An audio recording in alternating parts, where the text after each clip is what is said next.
Beautiful people, it's me, Pamela, on my YouTube. Cho, no, what's the T? Siyahlaziya. Guys, let's just unpack lana kusenzo meyiwa nje amanqampa khona short news. You know, futhi, you know, uyamaza ngithi uPatricia Mashale, the real mastermind, uSisters. Uyabona uSisters will tell you stories of ukuthi hayi man. Safika nini? Bisikuphi lesi story ukubona. As she actually had an interview, sort of like a Zoom meeting type of thing, talking to some guy called Njabulu, Unjebs. Unjebs na yazazi indaba. I'm like, indaba ezingaki gaxas of ezigaxas. Say, guys, kuningi and uyabakhipha abantu imgulukudu of skebunguzi umjiyako. Emkhumbulo umjiyako lo wavela lo thushuka. And uSifiso Meyiwa uthi I was in court when he thushuka umuntu. From nowhere, guys. But here I am. Thunye family yakho esho kuntanzi. Accused number 2. Mina ngimela wena. Athi untanzi wena. Mina ngikwazi and you know if you were sent by my family something man. Bengizozwa something. There is no way. Uthunyelwe family what's listening here wena. Ngithunyelwe family to this day. Ngisathi. I-question ihlezi ithi who sent Mjiyako? We had that video last year. Ubrigadier Kininda, guys, who sent him. Ubrigadier Kininda, guys, wazenza lezi zinto zakhe. This is why babemtshela straight la in his forehead. Etsholo ulate Thulane Mngomezulu ukuthi listen when you manufactured and cooked is wena na ingane zakho the entourage o Mugano no Mugula no Sibanibani no Sibanibani bonke labantu bakho. You had a class nahlala phansi. Nayipheka lento. So please ungaqhamuki la. So umjiyako guys akukho umuntu obaziyo ukuthi oqhamukaphi.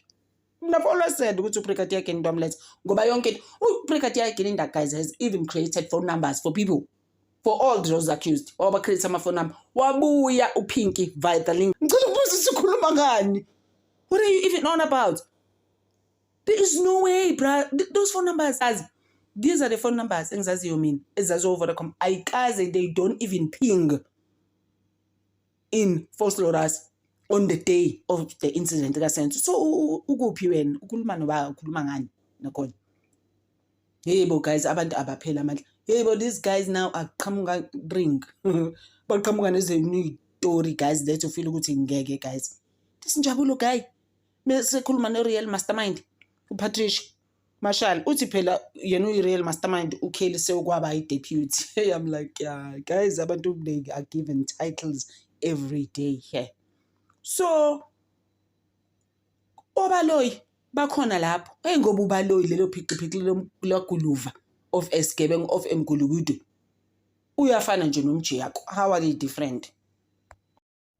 So, kuqhamuka izitori zokuthi uNtokozo Mjiyako, uDominic Ntokozo Mjiyako waye legal advisor ye-MEC of Transport. And you remember ukuthi uNtanzi seqhamuka izitori zokuthi there was a story sabo futhi ngapha koNongoma nala eJohannesburg. But uNtanzi manje mina ngaxaka ngoba wayesebenza futhi eManyanyeni at the same time. How was he involved in some taxi violence? I wonder. It confuses us. Sivile sithi nithini manje? Ngicela sibuye la. Can you just balance me here? What are you saying again? Hayi. Untanzi ke manje ke sekuthiwa hayi no in fact seqhamuka izitori zokuthi uMjiyako was the legal advisor. So wahlanganisa uMjiyako wathunyelwa kwathiwa gijim uyafika kule yakho uthi phakamisisa ukuthi I'm here for you Ntanzi. Your family sent me. Hey guys. Isinto esenzeka kule Pretoria Courts guys. And have you seen ukuthi this is the only case but so almost so they can walk around. I'm just like how guys? How? Those 5 accused. When all is said and done, abamazi uSenzo and futhi akazi bambulala.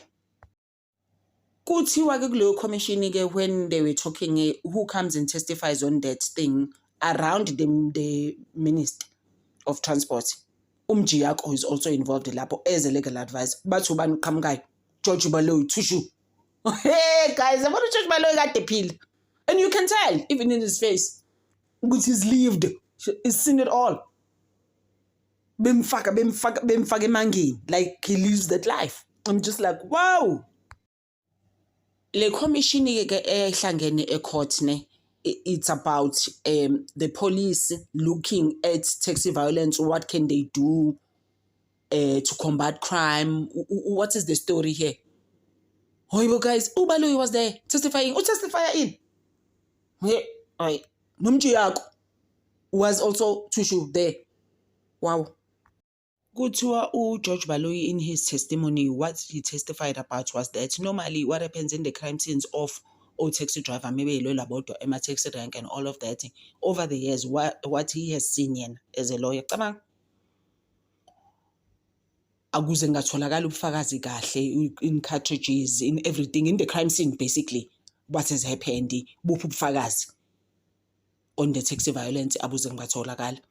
So you ask yourself ukuthi okay-ke kusho ukuthi laba abantu bakaNongoma oNtanzi obongani Ntanzi no accused number 2 no accused number 1 umuzi kakhulelwa Sibiya ufuna ukubafaka la, uyayibona leyo nto. And then the question now is, just as much as they are both lawyers, uNtokozo Mjiyako beno George Baloyi, our George Baloyi, or should I say futhi not ours, Judge Ratha's George Baloyi, maybe let's put it that way, because we are saying Baloyi, what is your take? What do you think? Kusho Judge Ratha. Yes, lo baba lo. Wakambuza nje buza kahle uthi mnisi, never. It will never happen. That will be the day. God netwa actually kuleyo court on that day. Yikho ngithi mina, yambona uGeorge Baloyi benoGininda. They had sessions, they sat down, bahlanganisa lento, bathi lento ngahlangana, laba sobafaka ekhesini kaNongoma, laba sobafaka until azathi uJudge Ratha ngicobuza ukuthi thina singena ekhesini laseMpumalanga na some case of taxi violence that happened in kaNongoma. Can you just please can you separate these things? Because they were now confusing those things in court. Kanti uGeorge Baloyi wafika naleso story. So suyabona manje masuxhumanisa uhlanganisa. You remember, guys, I said to you, Brigadier Gininda, unyawo olusolid amengalo yilelo lokuthi lalela abafana baconfessa ukuthi bambulala uSenzo Meyo. Vele uzoconfessa kaze ushawo. Nami mangiqhufuza bengitshabe ngifaka iplastic ekhanda ngizokhuluma izinto engazazi, angithi ngavunyiswa vele. I have no one, just these people abangihlukumezayo. Remember I said that ukuthi ume ngonyawo olulodwa, ume ngalama conventions manje ukuthi bavuma nje, what must I do? Guys, it's not too late. Umnisi can come through still ngoba they are allowed to just mention izinto. Can he mention this, Umnisi? I hope he did see a video ka the real mastermind uPatricia Mashale benonjebs, because I'm just like, hawa guys, iziningi itori eqhamukayo. Umnisi wemvula, please ayine le mvula on the 14th. We are waiting for Umnisi for the rain to rain in that court. I'm just like, guys, round 2 phela for him. He needs to excel on round 2. And you know what frustrates me the most, ne? Ilento yokuthi uSipho Ramusipili, Nama was one of the people who actually criticized him ukuthi akazange zammele proper, especially with the testimony ka Brigadier Gininda and the questions he was putting to Brigadier Gininda, they were not enough. Kwakhalwa impela nje bamdonsa, ngabona ngisho ku Twitter ngathi ha angibedrekana noSipho Ramusipili guys labantu bamudonsa bathi wena uzange uzummeli, it wasn't enough. So njengamanje ngifila ukuthi Umnisi must mention this thing. Baloyi being involved in that situation of sexual violence, busy testifying into angazazi lapho lo ehlangene noMjiyako uNtokozo.